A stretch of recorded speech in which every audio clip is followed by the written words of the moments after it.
So I think there are two really great ways to create a person-centered plans, basically. All right. So there are probably many, many more versions of each of these kinds of ways to do this.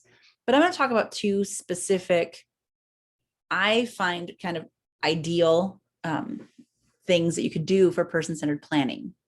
All right. So the idea is you're trying to collect as many ideas from the participant directly as humanly possible.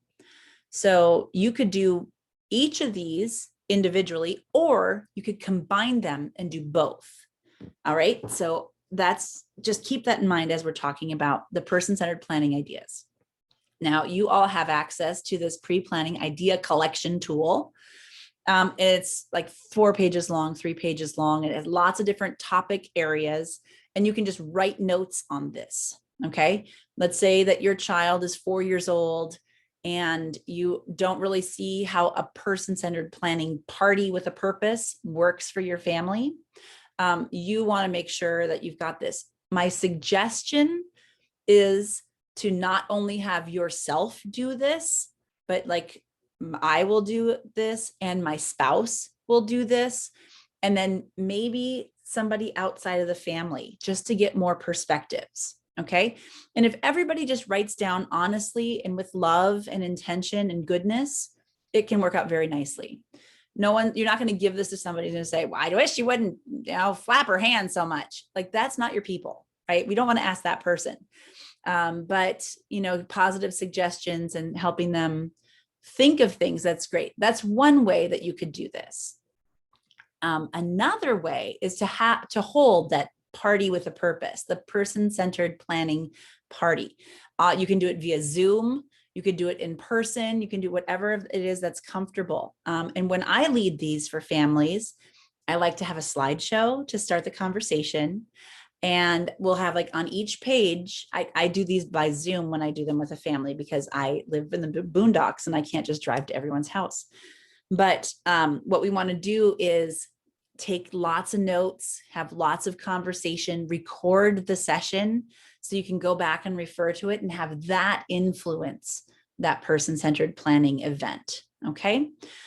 So that discussion helps focus and provide lots of different kinds of input. You just have to have either you can facilitate this or you can hire someone outside of your family and that person can just help start that conversation, right? And you can use your O24 funds again from the regional center. Each family has up to $2,500 to do that. You might want to pay somebody $500 just to run that session for you, or $300 or $20, whatever you think is appropriate, you can do that. And they're only going to run that planning session and they're not going to do anything else. They just help you get ideas out and you can do that if that's what you're looking for. You can also hire someone to do the whole process with you, and that might be a different person. So it's up to you and to figure out what style might work better for you. And that party with a purpose, they call them, is intended so that everybody that your loved one wants to include is included. So for example, if my daughter was doing this, we would have the woman who is teaching our cooking class and our art class. Her name's Mariana. Mariana would definitely be there and their whole family would join us because we love them. They're part of our circle of support and they will give us honest feedback. Okay. And it's in a spirit of helpfulness, right? They might also say, hey, I really wish that she wouldn't just run off in the middle of class.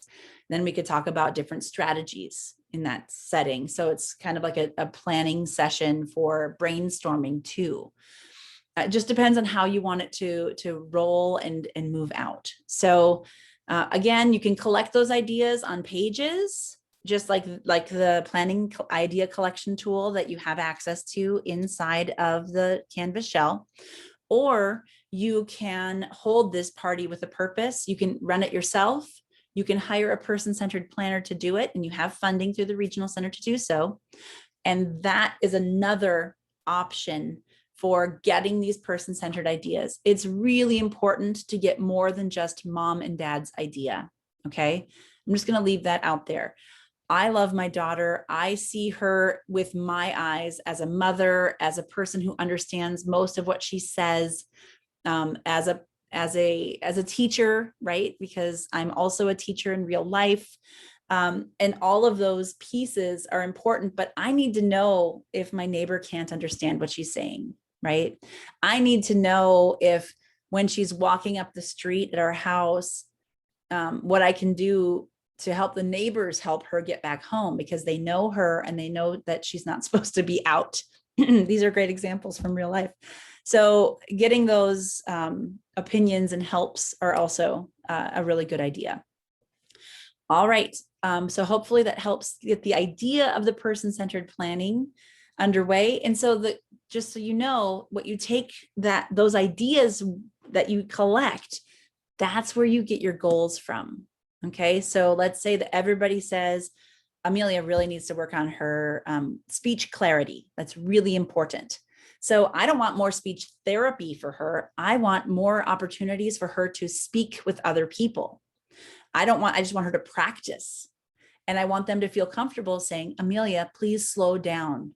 I understood this. What's the next part that you said? It's not just that Amelia needs help being clearer, but that everybody around her needs to know that there are strategies they can all use to be more successful communicating. So sometimes the ideas are really specifically for her, and sometimes they're to help the whole circle of support work more effectively. Okay, so those are some ideas on the person-centered planning that is a huge part of the self-determination program. Hope this was helpful.